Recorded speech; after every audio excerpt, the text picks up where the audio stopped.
Today GK के official YouTube channel में आपका स्वागत है। जैसा कि आप जानते हैं हम एचपी टेट की प्रिपरेशन कर रहे हैं, एचपी टेट जून 2025, जिसमें आज हम आपके लिए केमिस्ट्री सेक्शन में केमिस्ट्री का पार्ट 4 आपके लिए लेकर आ गए हैं।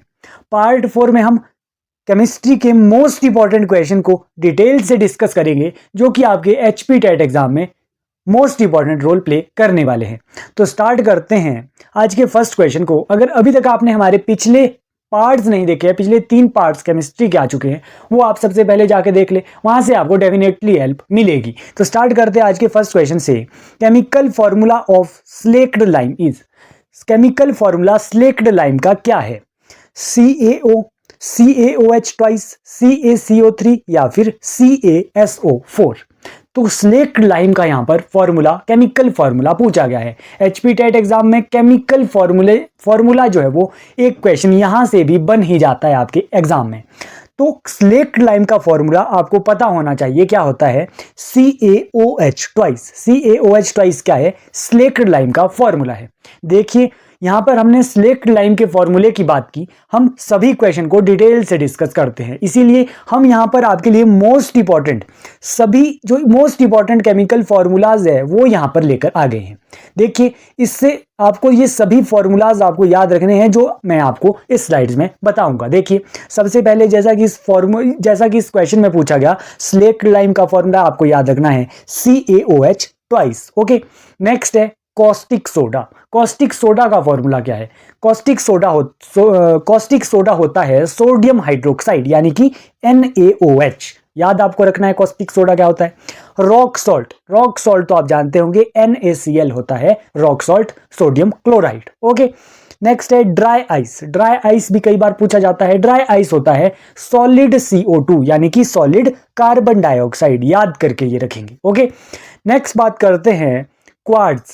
क्वार्ट्ज जिसे सिलिका भी कहते हैं, उसका फॉर्मूला है SiO2 यानी कि सिलिकॉन डाइऑक्साइड। ओके, क्वार्ट्ज भी इंपॉर्टेंट है। Plaster of Paris, most important HP TET exam का क्वेश्चन कि प्लास्टर ऑफ पेरिस का क्या फॉर्मूला है? CaSO4 डॉट हाफ H2O किसका फॉर्मूला है? प्लास्टर ऑफ पेरिस का फॉर्मूला है। और यहीं से आप एक जिप्सम का फॉर्मूला भी याद रखेंगे, CaSO4 डॉट 2H2O। ओके, जो ये H2O है, प्लास्टर ऑफ पेरिस में हाफ H2 है और जिप्सम में जो है वो CaSO4 डॉट 2H2O है। इतना सा फर्क है, ये फॉर्मूले इंपॉर्टेंट है। नेक्स्ट बात करते हैं लाइमस्टोन। लाइमस्टोन क्या होता है? लाइमस्टोन होता है CaSO4 यानी कि कैल्शियम कार्बोनेट को लाइमस्टोन कहते हैं, ध्यान रखेंगे ये बात। नेक्स्ट है मिल्क ऑफ मैग्नीशिया। कई बार एचपी टेट एग्जाम में पूछा गया है। मिल्क ऑफ मैग्नीशिया का जो केमिकल फॉर्मूला है वो है MgOH ट्वाइस, जबकि हमने स्लेक्ड लाइम क्या पढ़ा था? स्लेक्ड लाइम है CaOH ट्वाइस और मिल्क ऑफ मैग्नीशिया है MgOH ट्वाइस। बार बार आप इन्हें पढ़ेंगे तब आपके ये ध्यान में ऑटोमेटिकली आपको ये याद हो जाएंगे। क्लोरोफॉर्म अगर आपसे पूछे, क्लोरोफॉर्म का फॉर्मूला होता है ट्राइक्लोरोमीथेन यानी कि CHCl3। नेक्स्ट है क्विक लाइम। क्विक लाइम होता है कैल्शियम ऑक्साइड CaO, याद करके रखिए। Bleaching powder, most important, bleaching powder का फॉर्मूला होता है CaOCl2 यानी कि कैल्शियम हाइपोक्लोराइट जो है वो ब्लीचिंग पाउडर का फॉर्मूला है, मोस्ट इंपॉर्टेंट है। Baking soda, very very important, baking soda होता है सोडियम बाइकार्बोनेट NaHCO3 जो है वो बेकिंग सोडा का फॉर्मूला है। नेक्स्ट बात करते हैं वॉशिंग सोडा। ये भी पूछा जाता है कई बार। वॉशिंग सोडा का फॉर्मूला Na2CO3 डॉट 10H2O यानी कि सोडियम कार्बोनेट डेकाहाइड्रेट जो है वो वॉशिंग सोडा होता है, याद करके रखेंगे। ओके, एक है मार्श गैस। मार्श गैस क्या होती है पूछा जाता है? मार्श गैस होता है मीथेन CH4। लाफिंग गैस कई बार पूछा जाता है। लाफिंग गैस होता है नाइट्रस ऑक्साइड यानी कि N2O। और शुगर का क्या फॉर्मूला है? शुगर का फॉर्मूला होता है C12H22O11 जिसे सुक्रोज कहते हैं। तो ये सभी फॉर्मूलाज हमने डिटेल में देखे। यहां से अगर आपको कोई भी फॉर्मूला आपके एग्जाम में आता है तो आप जो ये एश्योर करेंगे कि आप यहाँ से क्वेश्चन गलत नहीं करेंगे। सभी को जो है वो आप नोट कर लीजिए। ओके, अगर आपको इन वीडियोस की पीडीएफ चाहिए तो आप क्या कर सकते हैं कि आप हमारे टुडे जीके के इंस्टाग्राम पेज के साथ जुड़ सकते हैं। आपको जो है वो डिस्क्रिप्शन बॉक्स में आपको जो है वो इंस्टाग्राम पेज का लिंक मिल जाएगा। आप डायरेक्ट वहां पर इंस्टाग्राम पेज में हमें मैसेज कीजिए, मिनिमम कॉस्ट में, बिल्कुल मिनिमम कॉस्ट में आपको पीडीएफ प्रोवाइड कर दी जाएगी इन सभी वीडियोस की। ओके, नेक्स्ट हम बात करते हैं। तो फर्स्ट क्वेश्चन हमने केमिकल फॉर्मूला से कवर कर लिया और सभी केमिकल फॉर्मूलाज यहाँ पे देख भी लिए, डिटेल से हमने डिस्कस कर लिए। नेक्स्ट बात करते हैं नेक्स्ट क्वेश्चन। नेक्स्ट क्वेश्चन है, according to activity series which of the following metal is most reactive. Activity series के अकॉर्डिंग मोस्ट रिएक्टिव मेटल कौन सी है? ए ऑप्शन है कैल्शियम, बी ऑप्शन है जिंक, सी ऑप्शन है लेड एंड डी ऑप्शन है gold. तो हमें कैसे पता चलता है कि कौन सा एलिमेंट या फिर कौन सा मेटल रिएक्टिव है और कौन सा रिएक्टिव नहीं है या फिर लेस रिएक्टिव है? ये हमें कैसे पता चलता है? ये हमें पता चलता है एक्टिविटी सीरीज से या फिर रिएक्टिविटी सीरीज से। तो इस क्वेश्चन का आंसर हम तभी बता पाएंगे जब हमें रिएक्टिविटी सीरीज ध्यान होगी। रिएक्टिविटी सीरीज क्या होती है? ये होती है रिएक्टिविटी सीरीज। देखिए, रिएक्टिविटी सीरीज होती है ऐसी सीरीज जिसमें क्या होते हैं, एलिमेंट या फिर मेटल्स अरेंज्ड होते हैं। ओके, कैसे अरेंज होते हैं? On the basis of their reactivity, की कौन कितना रिएक्टिव है। जैसे कि इस सीरीज में देखिए, सबसे ऊपर जो आपको एलिमेंट दिख रहा है पोटेशियम, सोडियम, कैल्शियम, ये कैसे मेटल है? ये है most reactive metal. Potassium most reactive है, उसके बाद सोडियम का नंबर आता है, उसके बाद कैल्शियम का आता है। यानी कि रिएक्टिविटी कैसी हो रही है? ऊपर को कैसी हो रही है? बढ़ रही है, इसीलिए यहाँ पर एरो इस टाइप से लगा है। रिएक्टिविटी सीरीज में जो है वो जैसे कि आपको यहाँ पर हाइड्रोजन दिख रहा होगा, हाइड्रोजन से थोड़ा सा ज़्यादा रिएक्टिव लेड होता है, लेड से ज़्यादा रिएक्टिव टिन होता है, टिन से ज़्यादा रिएक्टिव आयरन होता है, आयरन से ज़्यादा रिएक्टिव जिंक होता है, जिंक से ज़्यादा रिएक्टिव कार्बन, कार्बन से ज़्यादा एल्यूमिनियम, उसी तरीके से मैग्नीशियम, सीजियम, सोडियम, पोटेशियम तो मोस्ट रिएक्टिव होते हैं। पोटेशियम ध्यान रखिएगा। ओके, नेक्स्ट हम बात करते हैं अब जो हाइड्रोजन के नीचे जो एलिमेंट लिखे हैं जैसे कॉपर, सिल्वर, गोल्ड, ये कैसे हैं? एक आप जो है वो प्लेटिनम भी ध्यान रखिए गोल्ड के बाद। ओके, तो ये कैसे है? हाइड्रोजन के नीचे लेस रिएक्टिव है और हाइड्रोजन के ऊपर कैसे होते हैं? रिएक्टिव होते हैं। और जो ऊपर टॉप में जो आपको दिख रहे हैं वो तो मोस्ट रिएक्टिव है। तो आपको ये तभी क्लियर हो जाएगा कि जो रिएक्टिविटी सीरीज में ऊपर होगा यानी कि वो उतना ही ज्यादा रिएक्टिव होगा। तो उस क्वेश्चन में क्या पूछा गया था? उस क्वेश्चन में पूछा गया था कि कौन सा इसमें सबसे रिएक्टिव है। तो जो सबसे ऊपर जो सीरीज में होगा वही सबसे ज्यादा रिएक्टिव होगा। इस ऑप्शन यहाँ पे दिया है कैल्शियम, जिंक, लेड और गोल्ड। तो आपको सीरीज में कौन सा जो है वो सबसे ऊपर दिखाई दे रहा है? तो ऑप्शन के अकॉर्डिंग हमें कैल्शियम यहाँ पे दिखाई दे रहा है। कैल्शियम कैसा होता है? बहुत ज्यादा रिएक्टिव होता है। ओके, तो कैल्शियम इस क्वेश्चन का राइट आंसर होगा, क्योंकि ये जो है वो इन जो अदर ये ऑप्शन दिया है ना, 3 ऑप्शन, इनसे ऊपर जो है वो ये कैल्शियम रिएक्टिविटी सीरीज में है, इसीलिए कैल्शियम इन सब में से मोस्ट रिएक्टिव है। अगर ऑप्शन में आपको दिया होता सोडियम, पोटेशियम, तो सोडियम और पोटेशियम अगर दिया होता साथ में तो आप पोटेशियम को टिक करते, क्योंकि पोटेशियम सबसे ऊपर है सीरीज में। ओके, तो इस तरीके से आपको ये सीरीज ध्यान रखनी पड़ेगी, तभी आप इस तरीके के क्वेश्चन को सॉल्व कर पाओगे। देखिए, अगर आप कोई दो जैसे आप लेते हो, सोडियम लेते हो, कैल्शियम लेते हो, तो कौन सा एलिमेंट जो है वो किसे डिस्प्लेस करेगा वो कैसे पता चलेगा? वो भी एक्टिविटी सीरीज से ही पता चल सकता है। जो ज़्यादा रिएक्टिव होगा वो उस एलिमेंट को या फिर मेटल को रिप्लेस कर देगा। ओके, इसीलिए इंपॉर्टेंट हो जाता है ये रिएक्टिविटी सीरीज याद करना। तो आप अच्छे से याद करेंगे potassium, sodium, calcium, magnesium, aluminium, zinc, iron, tin, lead, hydrogen, copper, silver, gold, platinum. या तो आप इस तरीके से याद कीजिए या फिर कोई ट्रिक बना लीजिए। जैसे यहाँ पे एक ट्रिक लिखी है, please stop calling me a careless zebra, instead try learning how copper saves gold. तो ये एक ट्रिक है, या फिर आप अपनी कोई ट्रिक बना लीजिए। किसी भी तरीके से आप इस सीरीज को याद कर लीजिए, तभी आप जो है वो ये क्वेश्चन सॉल्व कर सकते हो। ओके, आई होप ये सभी आपको पॉइंट समझ आए होंगे। नेक्स्ट क्वेश्चन की बात करते हैं। नेक्स्ट क्वेश्चन है, plaster of Paris contain dash molecules of crystallization of water. देखिए, पूछा गया है कि प्लास्टर ऑफ पेरिस में जो है वो कितने मॉलिक्यूल होते हैं क्रिस्टलाइजेशन ऑफ वाटर की। ओके, अभी हमने प्लास्टर ऑफ पेरिस का फॉर्मूला पढ़ा था जब हमने केमिकल फॉर्मूलाज फर्स्ट क्वेश्चन में डिटेल में डिस्कस किया था। तो यही फायदा होता है डिटेल डिस्कशन का। जब हम डिटेल में किसी भी पॉइंट को जानते हैं ना, तो जो डायरेक्टली जो लिंक होते हैं ना क्वेश्चन, जो डायरेक्टली इनडायरेक्टली क्वेश्चन हम जो है वो डिटेल में पढ़ ही लेते हैं। जैसे कि प्लास्टर ऑफ पेरिस का फॉर्मूला हमने क्या पढ़ा? हमने पढ़ा ASO4 CaSO4 dot half H2O जो है वो किसका फॉर्मूला है, प्लास्टर ऑफ पेरिस का फॉर्मूला हमने पढ़ा था। जिप्सम का हमने क्या पढ़ा, CaSO4.2H2O। तो इसमें पूछा गया है कि कितने जो है वो मॉलिक्यूल होते हैं क्रिस्टलाइजेशन ऑफ वाटर के, किसमें, प्लास्टर ऑफ पेरिस में। तो आपको फॉर्मूले से ही क्लियर हो रहा है हाफ H2O है, तो बी ऑप्शन इस क्वेश्चन का राइट आंसर है हाफ H2O। ओके, डायरेक्टली यहां से ये इजी क्वेश्चन था, प्लास्टर ऑफ पेरिस से। तो आपको सभी केमिकल फॉर्मूलाज ध्यान रखने हैं, कोई भी क्वेश्चन आए आप इजीली कर लोगे। नेक्स्ट क्वेश्चन की बात करते हैं।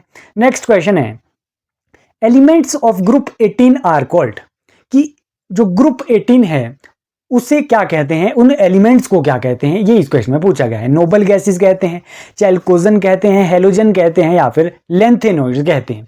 तो सबसे पहले मैं आपको पीरियोडिक टेबल ही बता देता हूं, क्योंकि पीरियोडिक टेबल इंपॉर्टेंट हो जाता है इस ग्रुप और पीरियड को समझने के लिए। ओके, तो सबसे पहले देखिए ये है मॉडर्न पीरियोडिक टेबल, आपने पढ़ा भी होगा। ओके, मॉडर्न पीरियोडिक टेबल से सबसे पहला क्वेश्चन ध्यान रखिए, यहां से पूछा जाता है क्वेश्चन कि modern periodic table is based on, कि मॉडर्न पीरियोडिक टेबल किसके ऊपर बेस्ड है, एटॉमिक मास के ऊपर बेस्ड था या फिर एटॉमिक नंबर पे बेस्ड था। तो मॉडर्न पीरियोडिक टेबल जो है वो एटॉमिक नंबर पे बेस्ड है, पहला क्वेश्चन याद रखिए।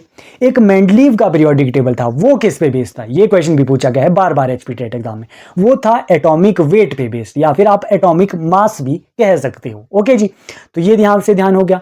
देखिए जो ये मॉडर्न पीरियोडिक टेबल है, इसमें क्या होता है, इसमें कुछ पीरियड्स होते हैं, कुछ ग्रुप्स होते हैं। जैसे कि पीरियड्स का क्या मतलब है, पीरियड्स का मतलब होता है जो हॉरिजॉन्टल, जो यहाँ पे आपको दिख रहा है, जैसे कि ये आपको ये दिख रहा है, जैसे कि ये एक हॉरिजॉन्टल आपको एलिमेंट आपको अरेंज दिखाई दे रहे हैं, हॉरिजॉन्टली अरेंज्ड है, जैसे कि इस तरीके से अरेंज्ड है। जो ये हॉरिजॉन्टली जो ये एलिमेंट्स अरेंज है, तो कितनी लाइंस में ये अरेंज्ड है हॉरिजॉन्टली, उन्हें कहते हैं पीरियड। तो कितने पीरियड्स होते हैं मॉडर्न पीरियोडिक टेबल में, फर्स्ट ये है, सेकंड ये है, थर्ड ये है, फोर्थ ये है, फिफ्थ ये है, और छठे नंबर पे ये है, और सातवां ये है। तो 7 पीरियड मॉडर्न पीरियोडिक टेबल में है। पीरियड्स तो ये है जो कि हॉरिजॉन्टली यहां पर अरेंज्ड है एलिमेंट। और अब ग्रुप्स क्या होता है, ग्रुप्स होता है जो वर्टिकली यहां पर अरेंज्ड है एलिमेंट। तो वर्टिकल एलिमेंट्स को क्या कहते हैं, ग्रुप कहते हैं। देखिए तीसरा ये है, चौथा, पांचवा, छठा, सातवां, आठवां, 9th 10th, इसी तरीके से आप देखेंगे कि 18 जो है वो ग्रुप्स होते हैं और 7 जो है वो पीरियड होते हैं। पीरियड्स होते हैं हॉरिजॉन्टली अरेंज्ड एलिमेंट, और ग्रुप होते हैं जो वर्टिकली जो अरेंज्ड जो है वो एलिमेंट्स है इसमें मॉडर्न पीरियोडिक टेबल में। तो सबसे पहला पॉइंट यही ध्यान रखिए कि पीरियड्स कितने होते हैं, 7 पीरियड्स होते हैं और 18 ग्रुप होते हैं। 18th नंबर का ग्रुप कौन सा है, 18 नंबर आपको यहाँ पे दिख रहा है, ये है 18th नंबर का ग्रुप वर्टिकली नीचे को। ओके, तो क्वेश्चन में पूछा गया था इस क्वेश्चन में कि element of group 18 are called, कि ग्रुप 18 के एलिमेंट्स को क्या कहते हैं। तो ग्रुप 18 के एलिमेंट को कलेक्टिवली नोबल गैसेस कहते हैं। ओके, नोबल गैसेस कहते हैं। तो ये पॉइंट आप यहां से ध्यान रखेंगे। ओके, यहां से आप कुछ और पॉइंट्स भी ध्यान रखेंगे, जैसे कि सबसे पहले ये यहां पे लिखा है कि 18 वर्टिकल जो कॉलम होते हैं मॉडर्न पीरियोडिक टेबल में, उन्हें क्या कहते हैं, ग्रुप कहते हैं। ये तो मैंने आपको पहले ही समझा लिया है। देखिए ग्रुप 1 को क्या कहते हैं, ग्रुप 1 को कहते हैं एल्कली मेटल। ग्रुप 1 कौन सा है, ग्रुप 1 है, ग्रुप 1 ये है। ग्रुप 1 कौन सा है, ये है हाइड्रोजन लिथियम सोडियम, ये वाला कौन सा है, ग्रुप 1 है। इन्हें क्या कहते हैं, एल्कली मेटल कहते हैं। ग्रुप 2 को क्या कहते हैं, ग्रुप 2 को कहते हैं एल्केलाइन अर्थ मेटल। याद करके रखिए, एल्केलाइन अर्थ मेटल। उसी तरीके से 30 नंबर का ग्रुप है वो आपको कौन सा दिख रहा है, ये है 30 नंबर का ग्रुप है बोरोन एल्यूमिनियम वाला, इसे कहते हैं boron family. Okay, 14th number के ग्रुप को, 14 नंबर के ग्रुप को कहते हैं कार्बन फैमिली। 15th नंबर के ग्रुप को कहते हैं नाइट्रोजन फैमिली, या फिर इन्हें ही जो है वो आप यहां से आप देख सकते हैं, इन्हें जो है वो क्या कहते हैं, इन्हें 15th नंबर के ग्रुप को निकोजन्स भी कहते हैं। किसे, नाइट्रोजन फैमिली को। ओके, और ग्रुप 16 को चैल्कोजन्स कहते हैं, ग्रुप 17 को हेलोजन कहते हैं, और ग्रुप 18 को नोबल गैसेस कहते हैं। तो यहीं से क्वेश्चन आपसे पूछा जाएगा, अगर यहां से पूछा गया है। देखिए हमने क्या पढ़ा, ग्रुप 13 को बोरोन फैमिली, ग्रुप 14 को कार्बन फैमिली, ग्रुप 15 को नाइट्रोजन फैमिली जिसे निकोजन भी कहते हैं, ग्रुप 17 को जो है वो ग्रुप 16 को चैल्कोजन कहते हैं, ग्रुप 17 को हेलोजन कहते हैं, ग्रुप 18 को क्या कहते हैं, नोबल गैसेस कहते हैं। तो यहाँ से ये क्वेश्चन, यहाँ से हमने बहुत सारे क्वेश्चन यहाँ से रिवाइज कर लिए। नेक्स्ट क्वेश्चन की बात करते हैं। नेक्स्ट क्वेश्चन है element of group 16 are called. Group 16 के एलिमेंट को क्या कहते हैं? अभी हमने पढ़ा कि ग्रुप 16 के एलिमेंट को चेल्कोजन कहते हैं, जबकि ग्रुप 15 के एलिमेंट को निकोजन कहते हैं। तो ये ध्यान में आपको रखने हैं सभी पॉइंट। ओके, नेक्स्ट क्वेश्चन की बात करते हैं। नेक्स्ट क्वेश्चन है modern periodic law depends upon. जो मॉडर्न पीरियोडिक लॉ है वो किसके ऊपर बेस्ड था? तो मैंने अभी आपको बताया मॉडर्न जो पीरियोडिक टेबल है वो किसके ऊपर बेस्ड था? एटॉमिक नंबर के ऊपर। तो बी ऑप्शन इस क्वेश्चन का राइट आंसर है। जबकि जो मेंडलीव का जो पीरियोडिक टेबल था वो एटॉमिक मास पे बेस्ड था। तो ये क्वेश्चन भी आपको ध्यान रखने हैं दोनों क्वेश्चन। ओके, नेक्स्ट क्वेश्चन की बात करते हैं। नेक्स्ट क्वेश्चन है atomic radius dash as we move from left to right in a period. कि एटॉमिक रेडियस क्या होता है जब हम लेफ्ट टू राइट पीरियड में जाते हैं? डिक्रीज होता है, इंक्रीज होता है, सेम रहता है, या फिर none of this, D option है। तो सबसे पहले आपको ये पता होना चाहिए कि एटॉमिक रेडियस क्या होगा, तभी तो आप बता सकते हो कि पीरियड में आगे जब हम हॉरिजॉन्टली पीरियड में लेफ्ट टू राइट मूव करते हैं तो एटॉमिक रेडियस इंक्रीज होगा या डिक्रीज होगा। तो सबसे पहले एटॉमिक रेडियस देखिए। एटॉमिक रेडियस का मतलब होता है distance between nucleus to outermost electron. वो क्या होता है? एटॉमिक रेडियस होता है। देखिए जैसे कि ये आपको जो है वो एक तरीके से क्या है, ये यहाँ पर एलिमेंट्स दिखाए गए हैं जैसे कि एटॉमिक टेबल में दिखाए जा गए होते हैं। जैसे कि ये यहाँ पर लिथियम आपको दिखाई दे रहा है, beryllium, boron, carbon, nitrogen, oxygen, fluorine, neon. Okay, तो ये यहाँ पे आपको क्या दिख रहा है कि जो ये एक तरीके से जो है वो लिथियम का, ये एक तरीके से क्या है, लिथियम का क्या है, ये एक तरीके से एटम है। तो लिथियम का जो एटम है उसमें एक न्यूक्लियस होगा, जैसे कि ये है यहाँ पर लिथियम। लिथियम में क्या होगा? एक न्यूक्लियस होगा, और लिथियम के बाहर क्या होगा? एक आउटर मोस्ट इलेक्ट्रॉन होता है। उन आउटर मोस्ट इलेक्ट्रॉन और न्यूक्लियस के बीच की दूरी को ही क्या कहते हैं? एटॉमिक रेडियस कहते हैं। पूछा गया है कि जब हम अलोंग द पीरियड जाते हैं, पीरियड मैंने आपको क्या बताया? Horizontal line. जब हम पीरियड में आगे जाते हैं लेफ्ट टू राइट, क्या एटॉमिक रेडियस बढ़ता है या घटता है? जैसे कि आपको इस पिक्चर की मदद से दिख रहा है कि यहाँ पर क्या हो रहा है कि जैसे जैसे हम आगे को जा रहे हैं ना, तो क्या हो रहा है? साइज एटम का बिल्कुल छोटा होता जा रहा है। क्यों ऐसा होता जा रहा है छोटा? क्योंकि जैसे ही हम आगे को left to right along the period जाते हैं, न्यूक्लियर चार्ज बढ़ता है। न्यूक्लियर चार्ज का क्या मतलब है कि प्रोटॉन का नंबर आगे को बढ़ता रहता है, क्योंकि प्रोटॉन मैंने आपको बताया प्रोटॉन होता है एटॉमिक नंबर। आप देखते होंगे कि लिथियम, बेरिलियम, बोरोन क्या हो रहा है? एटॉमिक नंबर भी बढ़ रहा है। इस कारण क्या हो रहा है कि प्रोटॉन्स भी बढ़ रहे हैं, जिसके कारण न्यूक्लियर चार्ज बढ़ रहा है। जितना ज़्यादा न्यूक्लियर चार्ज होगा, जितना ज़्यादा न्यूक्लियस का चार्ज होगा, उतना ही ज़्यादा जो है वो न्यूक्लियस आउटर मोस्ट इलेक्ट्रॉन को खींचेगा, और क्या होगा? साइज छोटा होता जाएगा। ओके, तो एटॉमिक रेडियस भी छोटा होगा। तो यही जो है वो यहाँ पर पूछा गया था कि एटॉमिक रेडियस जब हम लेफ्ट टू राइट जाते हैं तो क्या होता है? डिक्रीज होता है, डिक्रीज होता है। आई होप ये पॉइंट आपको समझ आया होगा। आपसे नेक्स्ट बार ये क्वेश्चन पूछा जा सकता है कि डाउन द ग्रुप क्या होता है, यानी कि जब हम ग्रुप की बात करते हैं, अभी तो हमने अलोंग द पीरियड पढ़ा कि अलोंग द पीरियड जो है वो एटॉमिक साइज क्या होता है? डिक्रीज होता है। अगर आपसे पूछे कि डाउन द ग्रुप नीचे को कैसा होगा, ग्रुप में कैसा होगा, ग्रुप में जो है वो एटॉमिक रेडियस बढ़ जाता है। क्यों बढ़ता है? क्योंकि नीचे को क्या होता है? शेल्स का नंबर जो है वो इंक्रीज हो जाता है। शेल इंक्रीज होते हैं, जिसकी वजह से नीचे को क्या होता है? साइज इंक्रीज हो जाता है, और एटॉमिक रेडियस भी उतना ही ज़्यादा बढ़ जाता है। जैसे कि आपको यहाँ पे दिख भी रहा होगा, हाइड्रोजन यहाँ पे बिल्कुल छोटा है, लिथियम का साइज थोड़ा बड़ा हो गया, सोडियम और थोड़ा बड़ा हो गया, ओके, पोटेशियम और थोड़ा बड़ा हो गया। ओके, तो इस तरीके से क्या हो रहा है? साइज बड़ा हो रहा है और एटॉमिक रेडियस भी क्या हो रहा है? बड़ा हो रहा है। तो इसीलिए हम कहते हैं कि यहाँ पर लिखा है कि आगे को क्या हो रहा है? डिक्रीज हो रहा है एटॉमिक रेडियस, और नीचे को क्या हो रहा है? इंक्रीज हो रहा है down the group atomic radius. I hope ये सभी पॉइंट आपको क्लियर हो रहे होंगे। अगर आपको वीडियो थोड़ी भी पसंद आती है, आपको हमारा कंटेंट अच्छा लगता है, तो आप क्या कीजिए, वीडियो को आप लाइक ज़रूर कीजिए और ज़्यादा से ज़्यादा वीडियो को शेयर कीजिए। आपका जितना अच्छा रिएक्शन रहेगा, आप कमेंट वीडियोज़ पे करेंगे, उतना ही जल्दी आपके लिए नेक्स्ट पार्ट लाया जाएगा। ओके, नेक्स्ट क्वेश्चन की बात करते हैं। नेक्स्ट क्वेश्चन है the highest ionization enthalpy are found in. कि हाईएस्ट आयनाइजेशन एंथैल्पी किस में होती है? सबसे पहले आपको पता होना चाहिए आयनाइजेशन एंथैल्पी क्या होती है, तभी आप बता पाएंगे कि किस में सबसे ज़्यादा होती है। एल्कली मेटल में होती है। एल्कली मेटल हमने पढ़ा कौन सा ग्रुप होता है? Alkali metal group 1। Inert gases या फिर नोबल गैसेस एक ही बात है, नोबल गैसेस होता है ग्रुप 18, अभी हमने ये पढ़ा। हेलोजन होते हैं ग्रुप 17, या फिर ट्रांजिशन एलिमेंट। कौन सी किसकी जो है वो हाईएस्ट आयनाइजेशन एंथैल्पी होगी? तो सबसे पहले आयनाइजेशन एंथैल्पी को समझ लेते हैं। आयनाइजेशन एंथैल्पी का मतलब है कि energy required to remove an electron from isolated gases atom in its ground state, कि कितनी जो है वो एनर्जी लगेगी किसी इलेक्ट्रॉन को रिमूव करने में, वो क्या है, आयनाइजेशन एंथैल्पी होती है।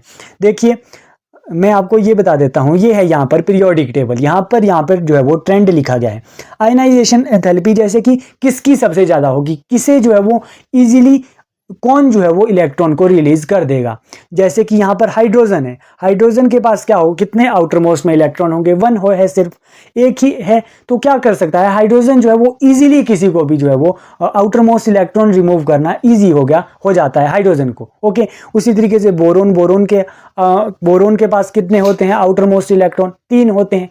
उसी तरीके से आप यहाँ पर देखिए हीलियम के पास कितने हैं, 2 है। उसी तरीके से यहाँ पर जैसे 2 है, 2 क्या है, 2 है एक तरीके से आप कह सकते हैं कि स्टेबल ये कन्फिग्रेशन है। नोबल गैस तभी कहते हैं क्योंकि स्टेबल कन्फिग्रेशन होती है।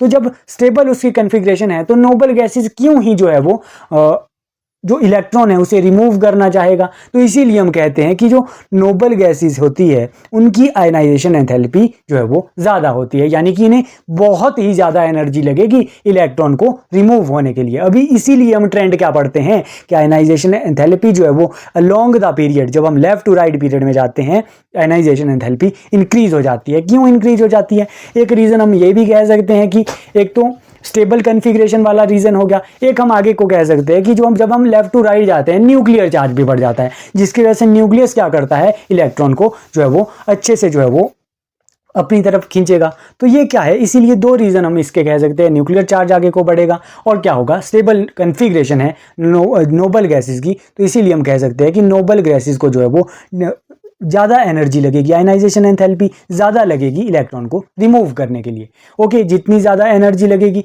उतना जो है वो आप कह सकते हैं, जैसे कि इस क्वेश्चन में पूछा गया है जैसे कि हाईएस्ट आयनाइजेशन एंथैल्पी किसकी होगी, एल्कली मेटल, जैसे कि हमने हाइड्रोजन या फिर लिथियम की बात की, एक उनके आउटर मोस्ट इलेक्ट्रॉन होगा तो वो ईजिली अपना इलेक्ट्रॉन रिमूव कर सकते हैं, कम एनर्जी लगेगी उन्हें इलेक्ट्रॉन को रिमूव करने में। लेकिन नोबल गैसेस को कैसी लगेगी, ज़्यादा लगेगी। तो बी ऑप्शन इस क्वेश्चन का राइट आंसर है। नेक्स्ट क्वेश्चन की बात करते हैं। ये ट्रेंड आप जो है वो अलोंग द पीरियड याद रखिए कि along the period ionization enthalpy increase होती है, जबकि डाउन द ग्रुप अगर हम बात करें आयनाइजेशन एंथैल्पी डिक्रीज हो जाती है, क्योंकि नीचे को क्या होता है, साइज बढ़ता है। साइज जब बढ़ेगा तो आउटर मोस्ट इलेक्ट्रॉन उतना ही दूर रहेगा न्यूक्लियस से, और न्यूक्लियस उसे जो है वो अपनी तरफ उतने अच्छे से जो है वो नहीं खींच पाएगा, अट्रैक्ट नहीं कर पाएगा। ओके, तो इसीलिए आयनाइजेशन एंथैल्पी इजीली हो जाएगा इलेक्ट्रॉन को रिमूव करना, इसीलिए डाउन द ग्रुप डिक्रीज होती है आयनाइजेशन एंथैल्पी। आई होप ये सभी पॉइंट आपको क्लियर हो गए होंगे आयनाइजेशन एंथैल्पी से रिगार्डिंग।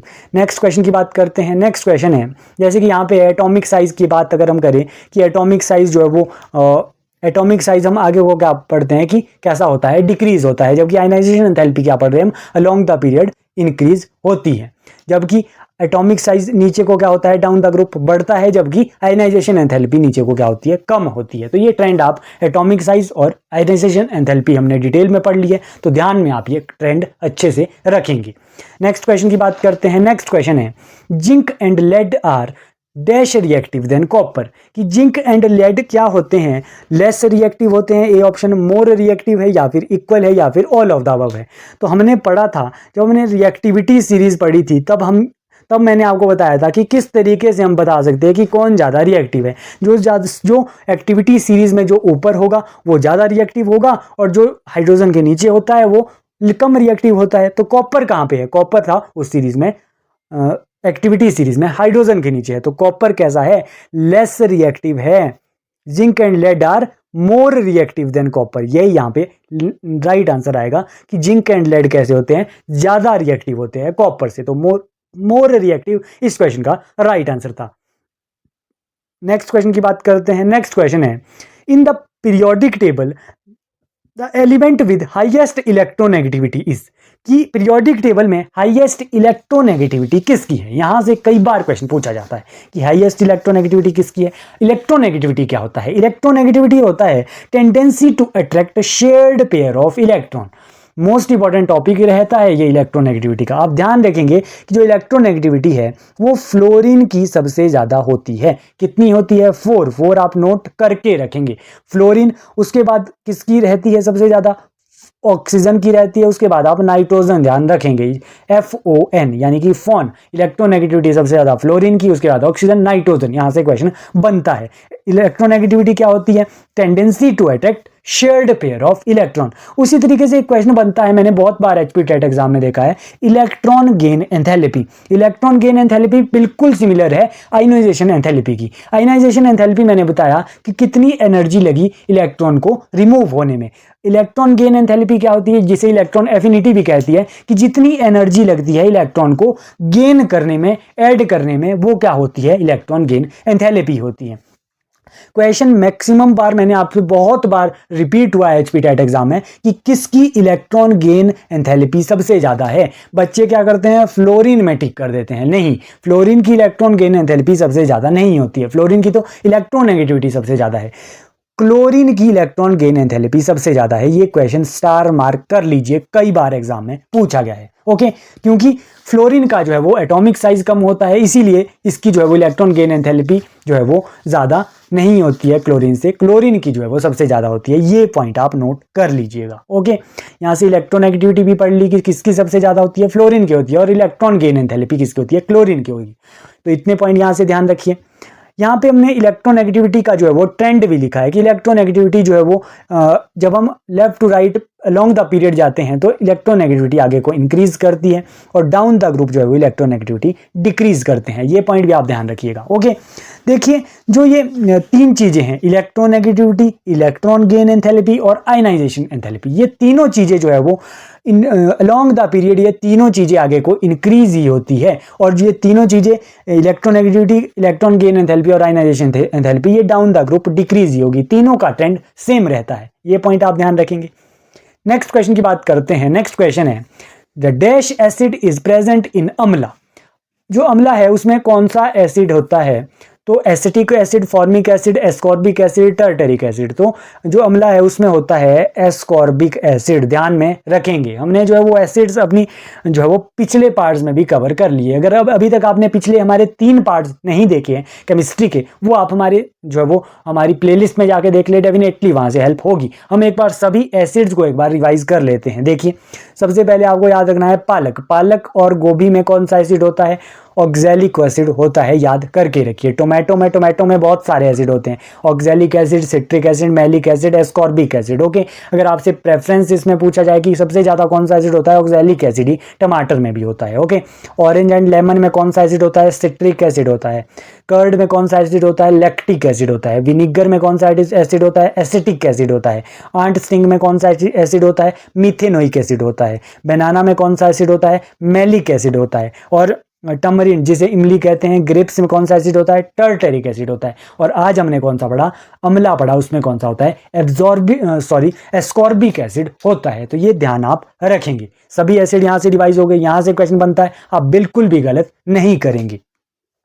नेक्स्ट क्वेश्चन की बात करते हैं। नेक्स्ट क्वेश्चन है, oxalic acid is present in.